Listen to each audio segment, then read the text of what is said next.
everyone, and welcome to another episode of Decline Invite, the only invite worth accepting.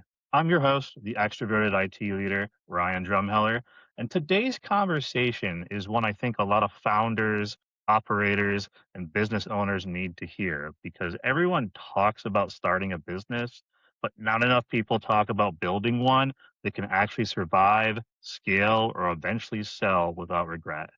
Joining me today is David Hori. David brings a strong operator and acquisition perspective from the business world that has spent years around scaling companies, evaluating businesses, and understanding what actually creates long-term value versus what simply looks good on paper. We're going to get into why most businesses never successfully sell, what founders misunderstand about value, the emotional side of selling a company, and what building a truly sellable business actually looks like in the real world. So, David, welcome to Decline Invite. Happy to have you. Ryan, thanks so much for having me. This is going to be a great conversation, and I'm excited to be spending my Friday morning with you. Love it. I will take it. So, we like to get into a couple icebreakers right off the get go. So going right into it, what's something most people misunderstand about what you actually do? Yes. So I think most people hear that I'm involved in buying and selling businesses, and they think I'm going to help them sell their business. And I am first and foremost a buyer of businesses. And then secondary to that, I do help business owners. I work with a select few business owners, but it's really about creating resiliency in your business. And the thing about that is if you build a business that's really well run, resilient, and has a strong foundation, you're actually going to be able to get a better exit price. And you're going to be able to weather economic downturns, and you're going to be investable. All those things are byproducts, but I'm not like an exit planner that's going to help you get ready to sell or necessarily help you with the sale of your business. I think that's a very big difference. So I definitely appreciate you going over that and explaining that to the audience here. So were you always entrepreneurial growing up? No, I think, I'm the opposite of many entrepreneurial stories I hear, because you hear about them, like buying a bag of candy and selling it for a profit out of their locker, car wash. I like love showing up and putting my nose to the grindstone and just working really hard, manual labor. But one of my early jobs was wildland firefighting. And I loved it because I got to be outdoors. There was an adrenaline element. We got to play with fire. What's not to like? But I started seeing people that were old. And when I say old, like these guys were in their 30s or 40s, where their bodies are starting to break down. And they also love what they did, but they didn't have any other options. That was the only way that they could make money. And if they got hurt, their paycheck stopped. And, I'm looking ahead at their trajectory of their life, and I realized, gosh, I got to do something else. I got to have some other optionality in my life if I don't want to be in the position that they're in.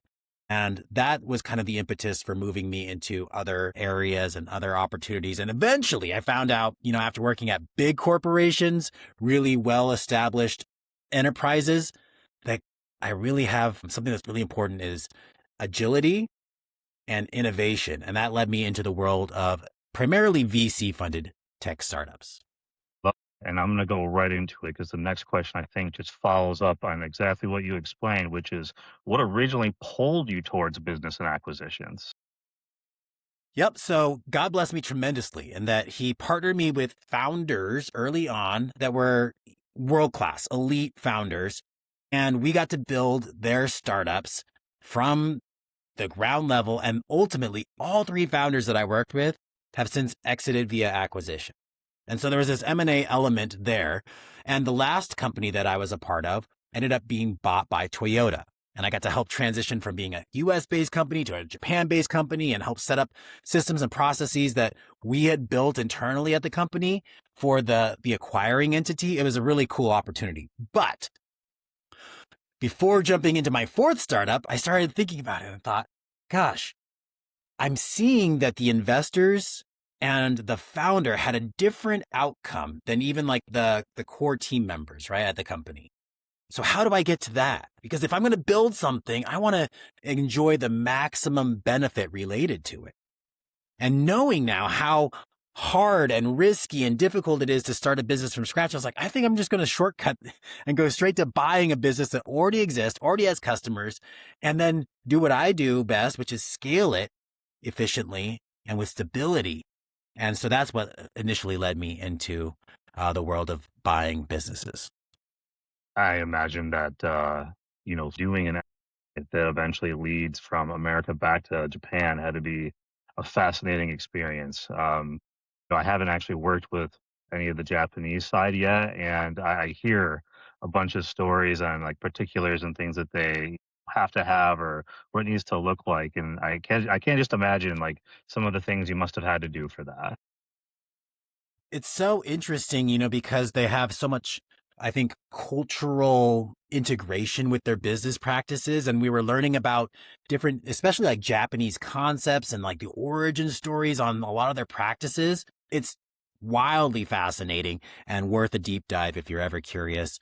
Studying the Toyota way, how they got to where they're going, the story, all of it. It matters a lot.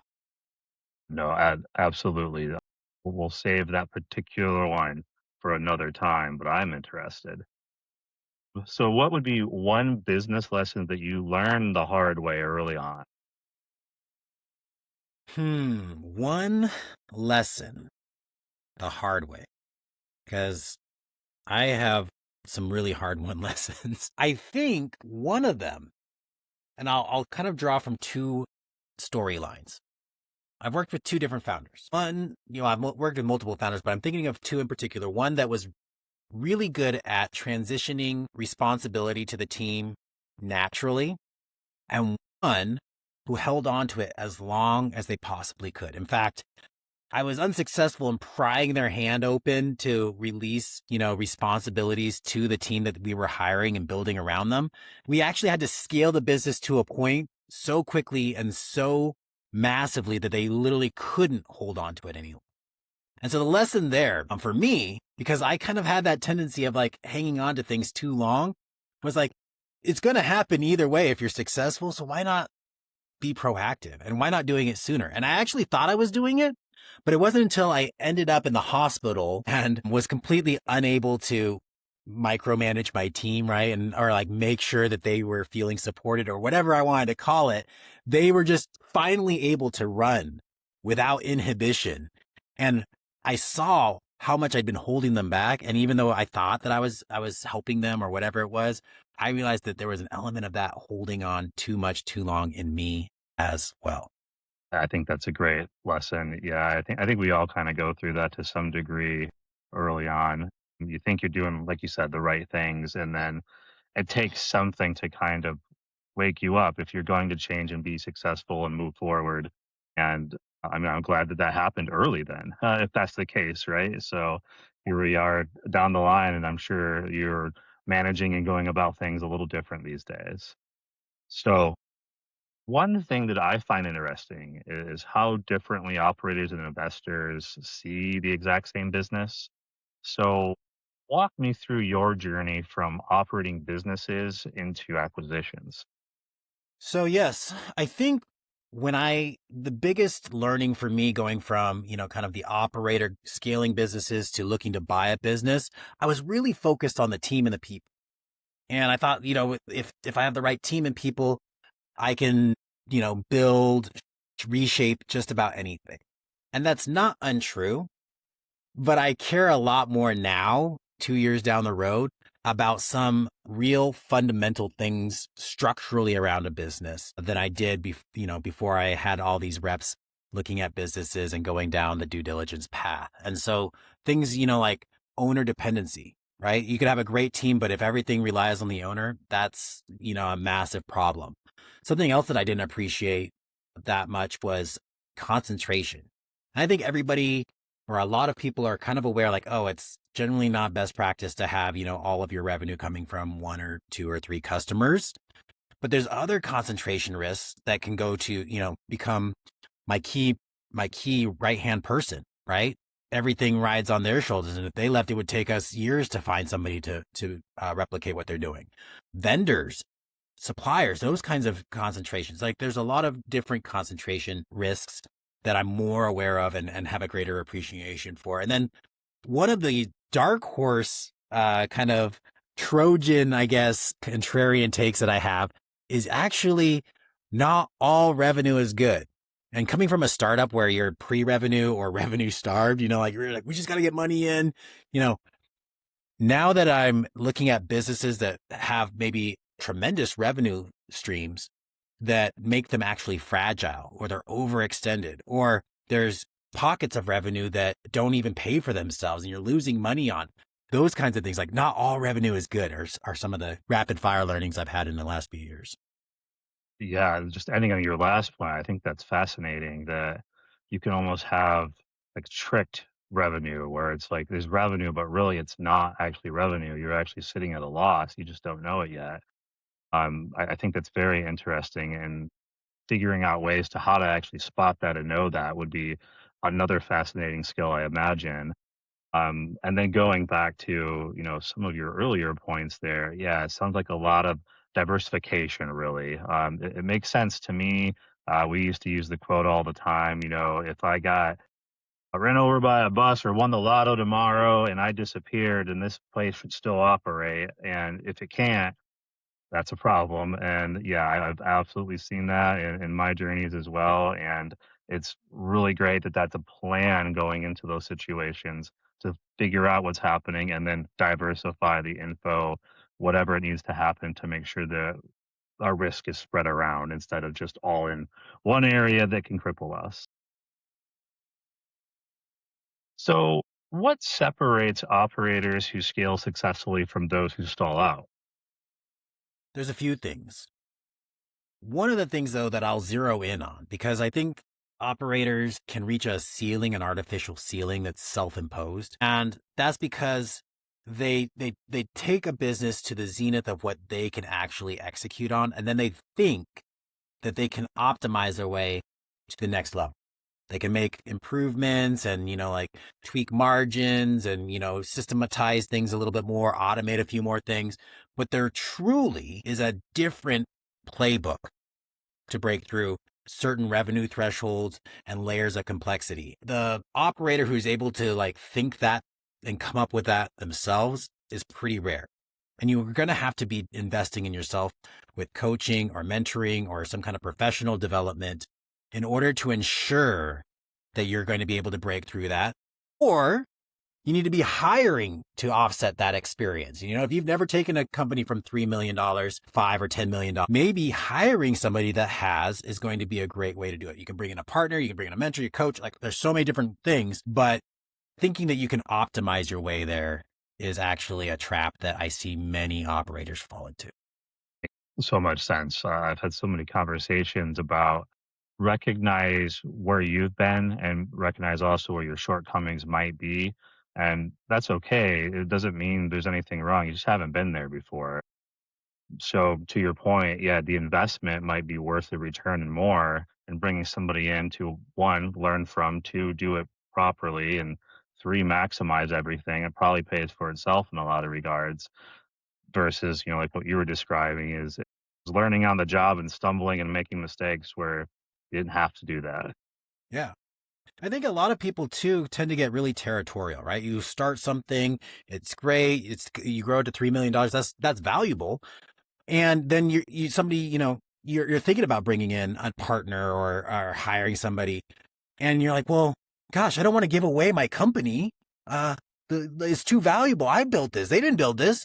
Well, personally, for me, I would rather have a piece of the whole watermelon than 100% of the strawberry, right? So that's something that is a mindset shift that I think traps a lot of people from doing what is actually best for their business. And they're going to be they're going to learn, they're going to achieve milestones that they've never had. They're going to be on a different trajectory, but there's going to be some trade-offs, and it's going to be, a lot of times it can come down to equity and things like that. Yeah, I figured emotion probably came into play in a lot of regards. And, people do get like that. There was possessions, right, that I see all the time. I figured it's probably no different than a business, right? Especially if you put your entire life and hours and everything. And it's hard to take a step back and see it from that 1,000-foot view, I think. So makes a lot of sense. So At what point did you realize that most owners weren't actually building sellable companies? You know, when you start reaching out directly to business owners and starting a conversation around potentially buying their business, we call that going after off market opportunities. And so you're really surprising them. They're on the path to running their business, not thinking about selling. And then somebody interrupts that and says, "Hey, do you want to have a conversation?" And most people are at least open to that conversation. Well, sure. I want to learn more. I kind of want to know what my business is worth. What are you going to offer? That's an easy conversation to have. But then in having those conversations, you realize, dang it, you actually don't have a business to sell. You have a job, and it's a really good paying job, and it might support multiple people, right? Because you have a team, you have revenue, all that stuff. But ultimately, too much of the business depends on the owner, and so that is a job. And they don't recognize the value in transitioning responsibilities, and they also don't see a path to entrusting those people. The common refrain is like, nobody works as hard as me, or nobody does it as good as me, or I can't find anybody, and those are limiting beliefs that can be addressed. And one of the things I come back to over and over and over again is somebody doing a task that you do right now, 80% as good as you. Nobody's going to do it 100% just like you. If they do it 80% as good as you, that is 100% awesome. And that's a mindset shift that many people just can't make. It's like, oh, it's got to be 100% or nothing. Okay, well then, that really severely limits the options that you have. Yeah, I mean, there's one of you, right? So I don't know that anybody's ever going to be able to stand next to you and do it exactly the same way. But like to your point, if they get anywhere close to that, fantastic. That now we have this space that we can play around with. We can make some decisions with that. Maybe we can get you offloaded to a certain degree where you can not have to work as hard, as many hours, whatever it is, and maybe run the business, sell the business, whatever it might be. At that point, I totally agree. Such a mindset thing that's got to get shifted, and some people don't get there, I imagine. Well, it's also interesting the number of owners I've spoken with who then, when they start thinking about selling, they realize, gosh, you mean I could bring you in as a partner and you acquire a part of the company and I get to take off 4 or 5 of the hats I've been wearing and get to focus on the piece that I actually used to really love about the business. Like, I talk to business owners that are like so burned out and hate the business they've built, even though it's a great living and all that stuff. Well, stop wearing the hats that you hate. Like, that's totally solvable. And many don't realize it. Yeah, no, I think it's a good point again. You get caught up in routine as well. And then, you'll go back to that comment you made about not wanting to give up the entirety of the pie, but eventually, if you get to a place where you don't like your life, then what is it for at that point? So if you can have happy, they'll have part of the pie. Maybe it then grows and we become a bakery or whatever, analogy you want to use. Well, wow, isn't that the best case? I enjoy my life and I make more than I did. Like possibility that they probably didn't think about. 100%. So I think a lot of owners assume if revenue is strong, somebody will automatically want to buy the business. Why do most businesses actually fail to sell? The number one reason I've seen businesses fail to sell is because owner expectations are misaligned with reality. There's some pretty shocking statistics out there. In fact, if anybody listening goes and Googles right now, how many businesses are listed for sale that actually sell? The numbers are abysmal. 20 to 30% of small businesses that are listed for sale sell. So, and the more shocking statistic, this is crazy. So a lot of people don't realize this. A lot of business owners don't know that there are only 2 outcomes for your business. You either sell or shut down. Every business ultimately comes to those 2 outcomes, sell or shut down in some form or fashion. And people think like shutting down is neutral. It's not. It actually costs tremendous money to shut down your business. You're still paying rent, or you're still paying employees, or whatever it is, carrying inventory, paying vendors, and it's really hard on your team. They watch you take your foot off the gas. They're wondering when the last day is and the doors are finally going to close. And then it's the decision I see business owners regret the most. And so, assuming that you're not going to shut down, you should absolutely plan some kind of ability to sell. And the stat that I saw was that 95% of all the exits exited by closure. Only 5% of all the businesses out there that are exiting sell. So it's just a wildly, wildly difficult market to navigate on your own. And so having proper expectations and doing research early enough in order to position yourself to sell are the two biggest critical things I recommend to owners, and will really ensure that you're doing the things that business owners do that sell successfully and well. Yeah, those stats are staggering. I mean, it's kind of unfortunate. It leads to an untimely death in a way where in a lot of cases it doesn't have to, to your point, if we just planned and gave up some of the emotions, whatever caused us to get to the end. Yeah, staggering. I did not know that myself. Takes us right into maybe what makes up some of those decisions, but what are the biggest misconceptions founders have about valuation?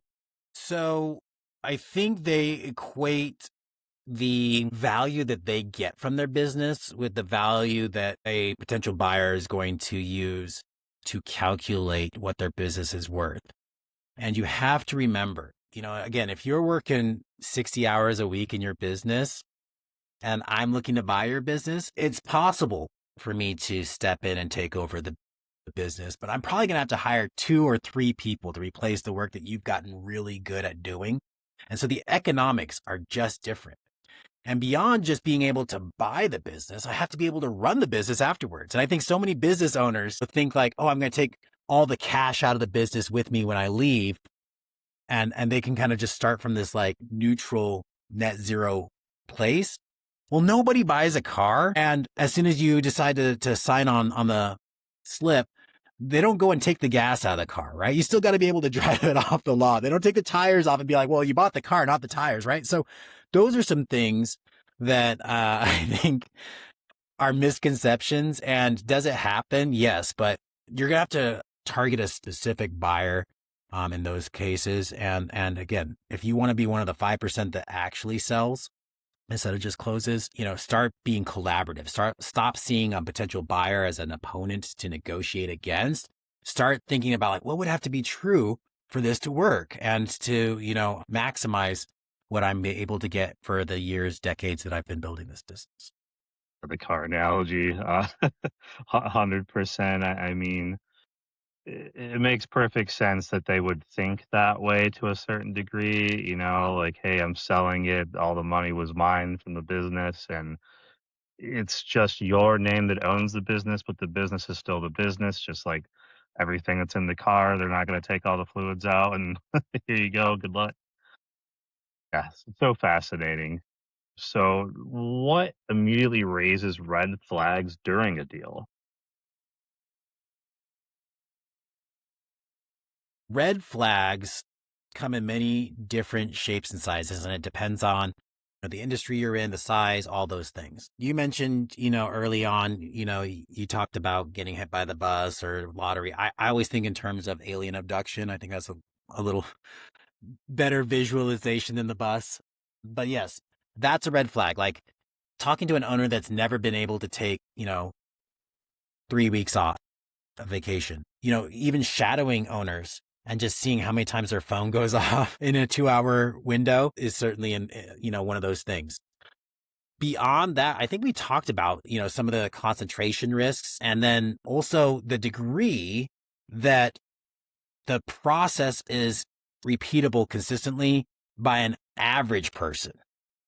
And so sometimes business owners will do a really good job of attracting these people that have been there for years, and they become these specialized unicorn employees that like they understand the process and everybody just kind of works together symbiotically and everybody knows what they need to do. Well, if one of those people gets sick or abducted by aliens or whatever it is, it throws off the entire system and it's not written down. It's not documented. And so I want a system that can be run by average people, and I want it documented so that we are doing it consistently. Not these like hot sprints where we, like, oh, our ratings are dipping. And so then we like revive it really quickly and then we're back down. Like, I want consistency, and that's what buyers are really paying for. Yeah, I mean, if I can't hire somebody off the street and come in and get them trained up in a okay amount of time, we're in trouble, like, to your point. So, I'm gonna follow the logic there for sure. How often do you think owners overestimate the health of their business? Yeah, it'd be tough for me to put a number to it, but the overwhelming majority do overestimate. They think, well, they'll figure it out, they'll be okay. But the reality is, something breaks in your business, and you get a phone call at 2 a.m. They're not figuring it out, and they won't figure it out if I'm the owner either, right? Like that's something that needs to be trained, and you need to hire people that are problem solvers. That's the number one characteristic I look at when I'm evaluating a potential hires. Can they solve problems? Because even if they can do the job as is today, that gets you in the door. But we're going to have a whole new set of problems if we do our job right and grow quickly. And so you're going to have to be problem solving. Trying to think if there's anything else I would share. Let's start there. I've been going long winded. I was just gonna say I was on something else the other day where we talked about growth and where new problems come from, and, like, that's a good sign. Like, if we're getting new problems, we're doing something right. If we're not getting any new problems at all, we should probably be worried. So, just wanted to follow up with that to go, yeah, it's a good thing for sure. So let's flip it around. What actually makes a business attractive? I'm going to give you a contrarian take because I think there's some pretty standard metrics that are going to make things, a business obviously attractive, like great margins and consistent revenue and those kinds of things. I actually love finding businesses though where there's what I call opportunities for me to add value specifically. And those are some of the ones where they're not leveraging technology to the degree that they could, that are in an industry that hasn't been touched yet by AI, that has chronic problems with, their people churning, like there's a revolving door on their employees. Those kinds of things, actually, I think I personally have the ability to put some things in place pretty quickly to significantly drive value. Others, signals is like, you've never raised your prices, or it's been 3 years since you raised your prices, or you're collecting customer information, you don't do anything with it. Like, all these things add up to make some really meaningful growth opportunities post acquisition.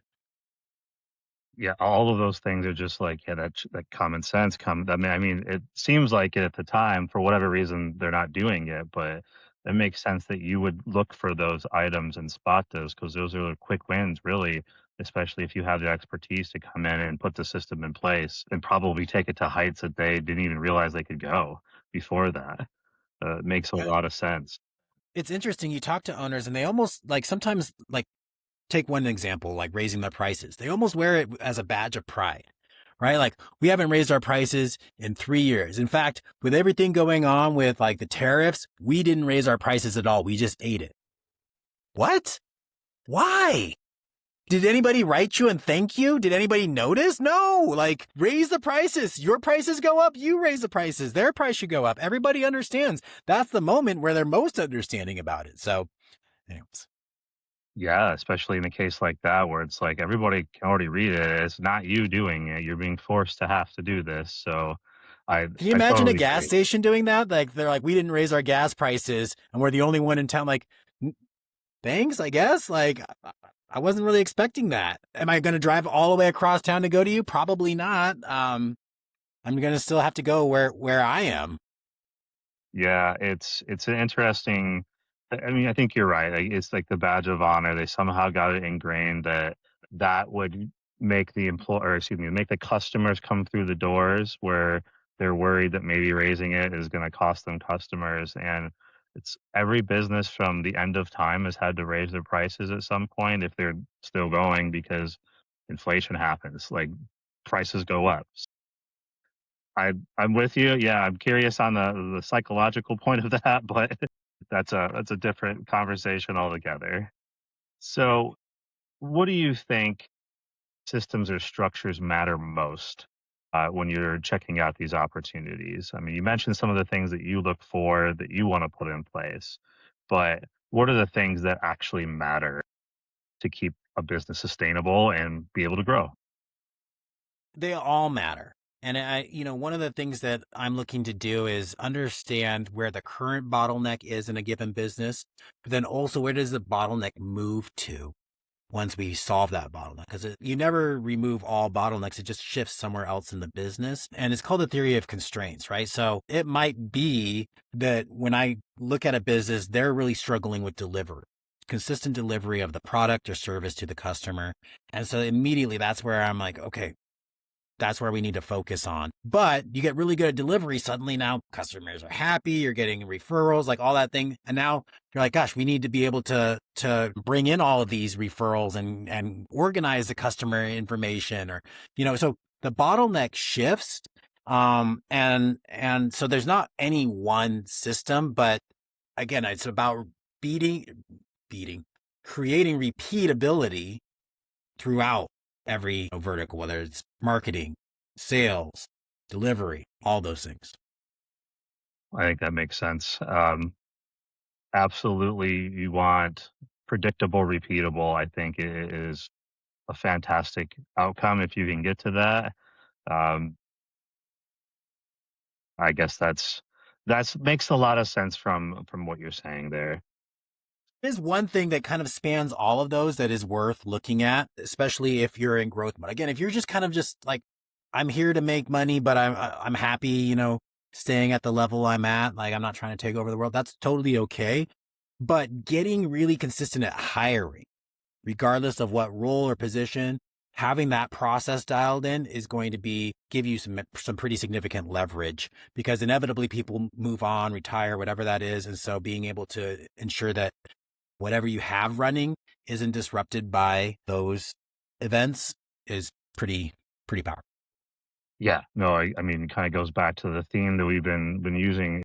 If it's trapped in one person's mind and only they can do it, yeah, I mean, you can get to a point where, not to discount the individuals that they have or anything, but if you can get to a point where the whole thing's not going down, and you can bring somebody in and get them up to speed pretty quickly because you've built a system and infrastructure that allows that, then yeah, it makes a lot of sense. Not a lot of places get to those points, I feel like. So this is, I think, an interesting one. What should owners start doing years before they think about selling? Years, again, they should make a list today of all the things that only they can do. And then pick one of those things on the list and either find a way to automate it. I know like people are scared of AI, but like you can automate it with AI. You can give it to an existing team member. You can hire somebody to take that over, but start doing it today. You can come up with that list today in 10 minutes and then find like which one is like the least scary for me to give up or transition to somebody else. Or do I know I already have somebody in place that could help me with that? That's where you start, because owner dependency time and time again is one of the biggest blockers to selling a business. Beyond that, cleaning up your financials, start investing in some way that's going to do your bookkeeping or, your accounting and things like that, because the first thing potential buyers are going to want to look at are your financials, and they want to have reasonable confidence that those numbers reflect reality. And if you're kind of, managing your business with like a glove box full of crumpled receipts and, sometimes you remember to bill your customer, that is problematic. And then the third thing tied to those financials, somehow business owners get that they need to be tax efficient when they're building and running their business, right? They're talking to people and they got all the advice. They're watching YouTube videos about how do I pay as little taxes as possible and what are all the write-offs I can take advantage of. And then they completely throw it out the window when it comes to selling their business. They're like, no, I want all cash, all up front. It's like, really? That's a massive taxable event.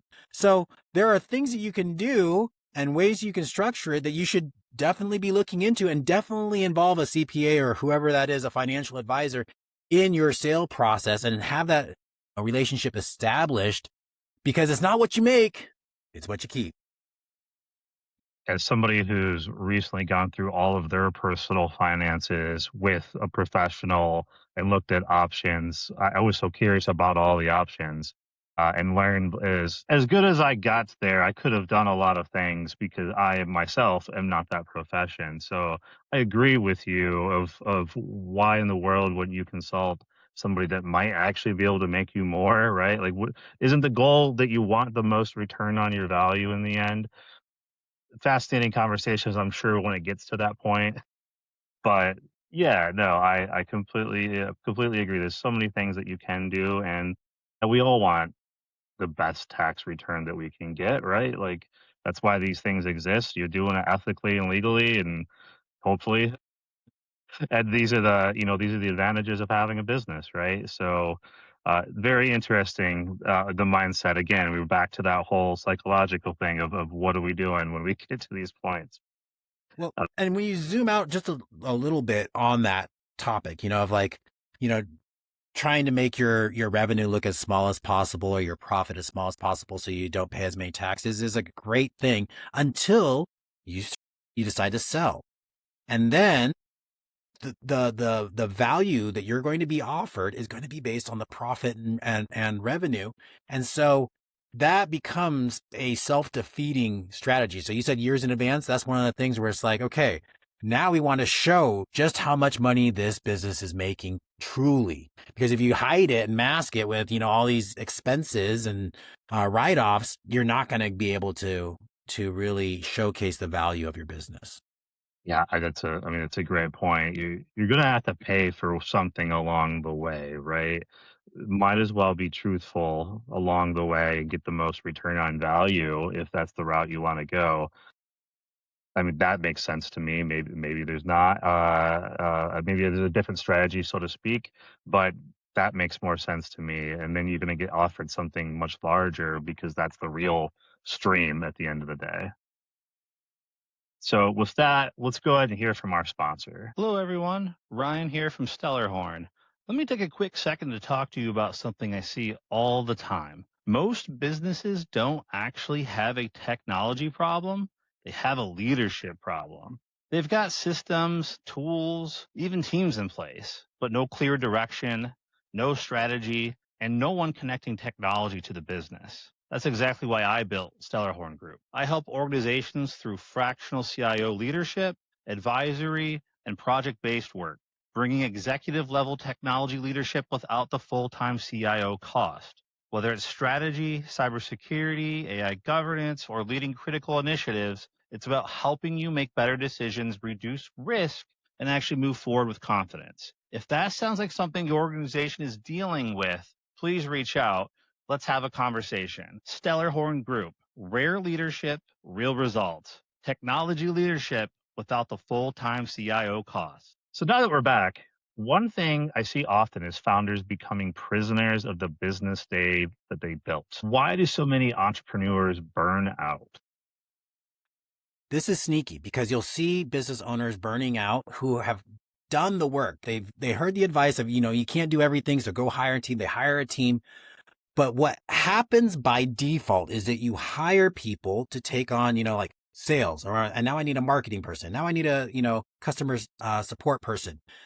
And the role of that owner suddenly becomes being the connective glue that holds those relationships intact, and the context conduit where like the salesperson talks to me and the marketing person talks to me and the customer service, and I'm sharing that context. I'm the hub of information, decisions, all of that. And so becoming the connective glue, you're a glorified admin in your business, right? And nobody sets out and starts a business to be that, right? There's probably a very specific reason.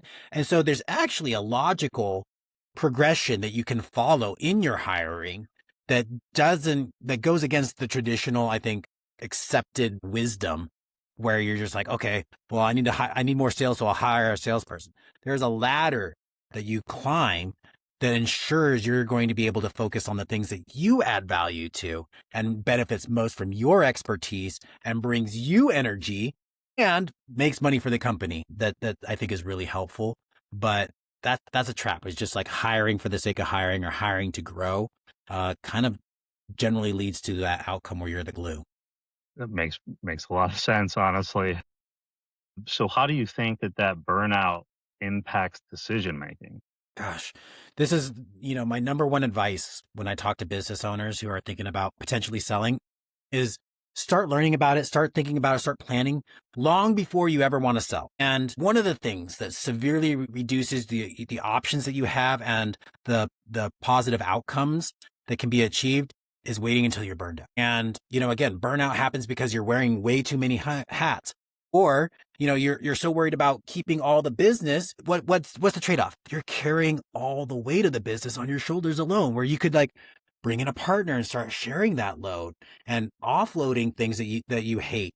And very often, once you start talking to them about selling and like the options they have, they're like, well, gosh, if I brought you in as a partner and you took those hats off that I've been wearing and I could just focus on, I would work for years. Suddenly I don't hate my business anymore. Suddenly I'm not burned out anymore. And that's a tremendously powerful gift that every owner should give themselves from the outset. Plan your business around that. I mean, again, it makes so much sense. Why weather the storm solo and alone when you can weather it with a crew and a team? And now you got individuals who are one helping, but also possibly giving ideas or banter or, whatever it is, getting creative at that point. It it is something that I've always appreciated is working with amongst a team environment. Now, I mean, obviously, I might carry the weight of like I own the company and so to speak, but if I can give them each opportunities to do what I hired them to do at the end of the day, lead this or do this, and I just give them that clear cut guidance of what the expectations are that seems to not happen in a lot of cases. Well, now it's not as heavy to your point. I'm not carrying every single piece of luggage. I'm wheeling mine, along. So Do you think founders can build healthier businesses while still growing aggressively? 100%, 100%. Yes. Now, I'm actually talking with a business owner right now who has 5 different potential growth opportunities that she's considering. It would be a mistake for her to go after all 5. It would be probably a mistake for her to even go after 3 of them.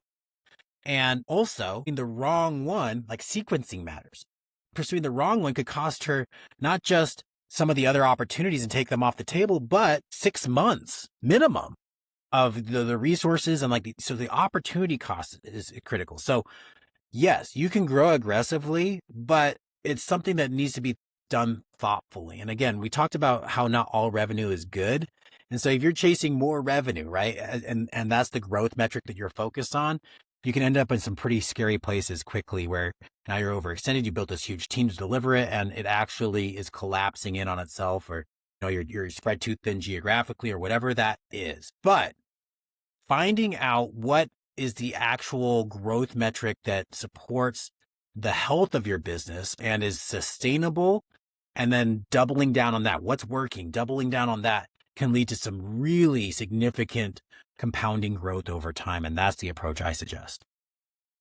Yeah, that's really fascinating, and it kind of makes sense too. Like, obviously, it's like the flip side of now you're trying to do too much again. You're right back to that mentality of almost trying to carry all the weight, but also choosing the right one at the right time, and not missing out on any potential, of the 5, in that case, maybe not missing out on any of the potential is an interesting, like, way to look at it, and making sure that you've kind of evaluated it and at least at that time, which one seems like the best case scenario and which one you should go after. I think that's critical. It takes time, that takes effort to study strategy, consult. I imagine, you're probably in some kind of phase like that. Uh, Fascinating, at least to me. So, what do you think is overhyped in entrepreneurship right now? Overhyped in entrepreneurship? That's a great question. I'm actually going to say something again that sounds like it conflicts with something I said earlier, which is go if you have serious aspirations to put yourself on a different trajectory, you and your business, to go find that coach, mentor, book. But here's the thing. Now that I'm in the coaching advisory space, I often encounter entrepreneurs that don't suffer from a lack of knowledge. it's a they suffer from a lack of execution of actually implementing what they're learning, and they're so overwhelmed because every night they log on and they watch 30 YouTube videos and they try to implement them all the next day. And then they get the next day they go and they meet with their coach and they get more things and they try to implement those. And then, their team, their own brain are just being pulled back and forth. And it's not that the advice is bad or investing in a coach is bad, but you have to understand again, sequencing matters. What is the most important thing I need to be focused on now? Invest in learning that, invest in a coach in that, and then implement. Otherwise, you're not going to get any of the value. Talking with someone that has 5 different coaches, like one of those coaches would drown me, right? Like I couldn't hope to implement everything that one coach told me, but they have 5. You have an implementation problem, not a knowledge gap. Yeah, I totally agree with that. As somebody who is solo themselves, right, I find myself getting kind of caught in that at times. And luckily enough, I told myself going into my recent endeavor that I needed to watch myself falling down my own pits. And I've been luckier to, catch myself and pull myself back out. But if you don't know that, everything you just said, I can say absolutely. Like, yeah, I've been those people. Like, yeah, I need to do all of these things and try to do like, of course, I just looked at it. It all sounded great to me. So I want to go not realizing that maybe I'm causing more of a mess, instead of taking a step back and go, okay, well, I can only handle 2 of these, and maybe we just stick with 1 or 2, whatever it might be that's more reasonable. Measure that, and then maybe we adapt and do things. So speaking from my own point of view, yeah, absolutely. I had a conversation Tuesday with a local business owner who owns 9 businesses. And that was, my feedback to him is, and that's one of the values of working with somebody like me is that I can identify that and say like, look, part of what I'm going to do is make sure that we don't add anything new. We're going to commit to what is the most important thing, and we're going to maintain sustained focus on that path long enough to get the benefits. And, you're going to have to commit to me from the outset that we're not going to add any new things because you're a visionary. You see potential everywhere you look, which that we call, shiny object syndrome, right? You're going to commit to me that if we work together, you're not going to add anything new, no new acquisitions, no new product lines, no new businesses. And that's, again, part of the value that a specific person in your business or coach could bring if they're not as self-aware as you are, right? Yes, that makes a lot of sense. Coming up with a plan is what I just heard, and then making sure that we don't deviate from the box that's inside the plan, and sticking Right. with it, right? And it might look rough for a second at times, but we have to actually let it run its course. And some people I can probably imagine want to deviate with the first sign of like trouble or the first sign of like, ooh, shiny, I see this opportunity, and it's deviation. I get that. So, what's one thing that leaders waste too much time chasing? I think too many leaders chase the appearance of success versus putting in the work to build a foundation that is successful. And one of my investor friends recently was talking about this, how, when as an investor, she's a tremendously successful investor. And, she's driving, I don't know, a $30,000 vehicle that's fully paid for and has, multiple 6 figures in her bank account. And everybody's asking her, are you okay? But if you like are leasing, $100,000 car and you have $10,000 in your bank account, everybody's like, you've made it. And I think people are in this rush to externally show that they're okay. And they're buying, their team, new vehicles or leasing them and having them wrapped and, like all the outward appearances of success when actually now, like that you've committed to giving every person a new wrapped vehicle, all your profits gone. And so those kind of things is like, oh, we want to be visible. We want to like they come from a place that's probably positive, but it ultimately doesn't serve you in the end. And that's a dangerous one to chase.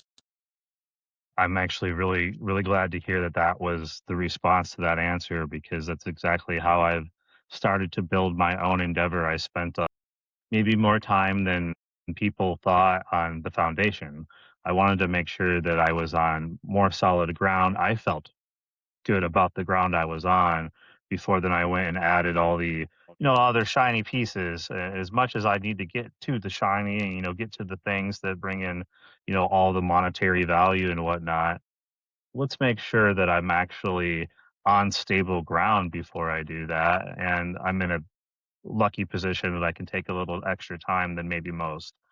But I understand that because that's exactly how I am. I don't drive a brand new car.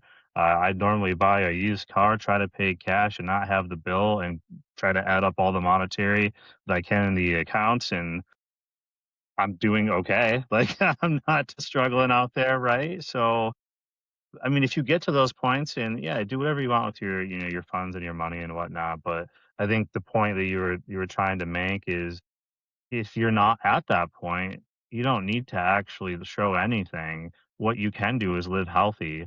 You can, treat your employees right, and you can do the little things that matter along the way. And when you get to those points, fantastic. Like, grow to that point. But if you're not at that point, don't fake it. You're not there. Yeah. This is a specific example. I was working with a business owner who was making his first full-time hire. And he's a great person who cares deeply about people, which I love. That's the kind of owner I want to work with, is people that care about people. But it caused him to do something I think was misguided, which was it was really important to him to be able to offer full benefits for his first hire. And he just didn't have the cash flow to support that. He didn't have the customer base to support that because he was just starting. And my counsel was that would be a mistake. And I know it comes from a great place, but is that really good for the person to, as much as you want to create that safety net and have benefits, if, 6 months from now you have to cut their hours or lay them off entirely? And that's actually what has happened. And so again, like you can make some poor strategy decisions that come from the best place that aren't wrong, but wrong in that sequence. Yeah, I get that. Like, that would be the mentality that I would absolutely want to do in a perfect storm. But I think wearing the hat on the other side of the business hat, it says, yeah, this is the flow. This is what we can do. And maybe that's an honest conversation. And maybe that person can't come yet. That's, unfortunate, but that's sometimes reality. But I guarantee they would respect you a lot more knowing that we had these conversations and say, in a lot of cases, keep me in mind then when you get to that point. And that's just business, I think, at the end of the day. And as somebody who's already thinking future ahead in my stance, I'm like, yeah, there's not anywhere near, a benefit situation or anything like that. And that's going to cost me some of the individuals I might want, and that's okay. Like, I understand that too. Maybe sometime in the future when we get there, and then you can reward the individuals who stuck with you. If they need the benefits, and great. If not, maybe you can do something else and whatever. But I completely agree. It goes right back to that whole outwardly showing more than you have kind of situation. You just don't have it yet, and that's a tough pill to swallow, but it's reality sometimes. So we're getting towards the end of the last set of questions here. So very, these are meant to be more of a quick fire rapid, if you're able to. So, what is the biggest leadership lesson that you've had? The role of a visionary isn't just to set the vision, is to encourage and create other people's ability to have vision and then push those visions to be bigger. I think that's amazing. Best business decision you've ever made. Betting on myself. That's probably a common answer, but going somewhere where I had the opportunity to move quickly, bring innovative ideas to bear, was the best thing I've done for myself. I love it. I love it. As somebody who is trying to drown in positivity and wanting to hear that over and over right now, because I am absolutely doing that very thing. I love that answer, which is going to take us right to the flip side of that is what's the worst business advice that you've ever heard? I think it's a mistake when people run too hard at you can do anything you want. When you're betting on yourself, stay in your lane. Like, don't try to, I've got experience in software. I'm going to go, start a plumbing company, right? Like that's just really misguided advice. You like the world is your oyster. Like, yes, but make the most of the experience and expertise that you have. Don't go and do anything. Stay in your lane. Yeah, I think that's wonderful advice. I mentioned I wasn't a financial planner earlier, so I'm not going to try to pretend to play one. I'm going to try to stick with what I do and be honest with my own abilities, but I can see where maybe that doesn't happen at times. Yeah. So, what does success mean to you today? I would shape that, or I would answer that in a couple of different dimensions. One of them is that I get to block my calendar out for the most important things. And for me, that starts with like taking my daughter to school and picking her up every day. That goes first, then meetings and other things. So that's success. Also, creating meaningful job opportunities for people is another measure of success for me, where they can thrive professionally and personally. I I love that. Yeah, I mean, at the end of the day, what are you doing this all for? Sometimes that gets lost along the way. So appreciate it. That's what's meaningful to you. Last question for you before we get to wrap up here. Uh, what would be the best piece of advice that you would give somebody maybe wanting to get into an entrepreneurial situation or mindset? I would say you can run a million different little experiments that allow you to test whether or not entrepreneurship is for you, and you can get paid for it, right? Wherever you are, whether you don't have a job, you have a great steady job, there is an experiment that you can run where you still make money. You don't have to jump in with both feet. You don't have to burn the bridges or the boats. And I suggest adopting small experiments. So if you're thinking of, like, gosh, I would love to understand what it might look like to work at a startup, go volunteer at a startup. Like there's, go intern at one. Go, there are steps that you can take that don't require you to abandon all security and things that can support validating that decision. Fantastic advice. Fantastic. So, David, this has been an awesome conversation. Where can people connect, learn more, take a look at what you have to offer after they hear this podcast? I am on LinkedIn, but I am most active on Instagram. And so I am the David Hori, and the link will be, I'm sure, in the show notes. But that's where I share all of my best stuff. Also, for anybody that's interested in learning about selling your business, what's involved, even if you're just curious about like, kind of what is the landscape included, I offer a weekly webinar for business owners. And so come check it out. It's every Thursday. I'll share the link with Ryan. But again, it's not committing you to anything. There's no sales pitch. It's literally just here's what's involved. Here's who you're going to be talking to. Here's, what informs how much your business is worth. And I do that every Thursday. Be impressive and pretty grateful for those out there. And absolutely all of those links we will get and we'll put into the show notes here. So, my final thoughts here. I think that a lot of people learned something, needed to hear kind of how all of this works in the business space, because what actually creates business value and what building in the end kind of looks like, it's not quite what it appears sometimes. So, with that, the meeting's adjourned. I'm the extroverted IT leader, Ryan Drumheller, and we'll catch you next time. And David, it's been a lovely pleasure, and I appreciate you doing the show and for being on it with us. Absolutely. Ryan, thank you so much. Have a great day. Take care, everyone.